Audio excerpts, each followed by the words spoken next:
Hey there, YouTubers. Right, so made a decision finally on which 13th gen CPUs to get.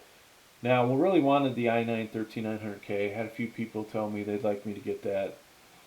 Unfortunately, out of stock. So is the i9 13900KF. So that kind of drove the decision. The other aspect was, a viewer had reminded me, hey, your channel, really is into showing more affordable gear. And so lo and behold, what did I buy for CPUs? We got the i5 13600KF, which is the cheapest of the 13th gen so far. 309 at Newegg. You can see what I paid after taxes, right? 326.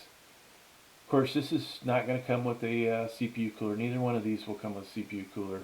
You will need a pretty stout CPU cooler, um, so that's also going to factor into that price. Now, does that matter for me? No, because I've probably got 50 CPU coolers. I might even have 70 CPU coolers. It's ridiculous how many CPU coolers I have. But how many of those are LGA 1700, right? You need that. We're probably close to 20 that are compatible. And that's not a joke, right? You'll see on this channel eventually a shootout of LGA 1700 CPU coolers. Of course, that's done with the 12th gen. You may have to redo it for one of these.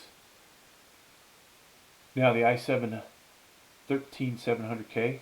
This one has integrated graphics where the i5 that I bought does not. So if I get these in at the same time, we will benchmark this one first, do some gaming videos, let you guys see how good the CPU is without a graphics card for gaming.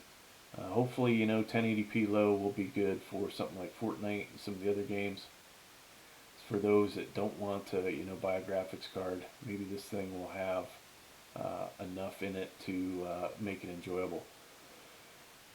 Differences between these 14 core versus 16 core, and that means this one has 2 more performance cores, which should really mean this thing's going to kick the i5's butt, right? But I'm sure they'll actually be pretty close. Multi-core could be greater with the 16 core. Now, price difference between these. It was, I think, $129 difference, somewhere in there. So significant price difference. Will the performance be worth it? That's questionable. Now, had I got the KF version of this, would have been $20 cheaper. And this, of course, shows the price after tax. So between these, it's almost $150 difference. And it would have only been $130 difference had I got the KF here.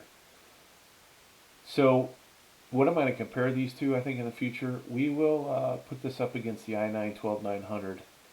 Let you guys see, the differences there. I honestly think that this is a much better deal than the i9 12900. Even the KF version would be that much better of a deal, but that thing's still going for over $500. And this thing is most likely going to have a higher multi-core score, even though it is an i7, and will be better for gaming. I don't even think you have to overclock it to get better numbers. So we shall see. This is going to be, depending on what website, definitely be a top 10, top 5 CPU, depending on what you're looking at.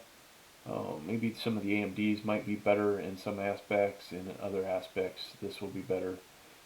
Gaming wise, this should be comparative to the new AMD Ryzen 7 and Ryzen 9.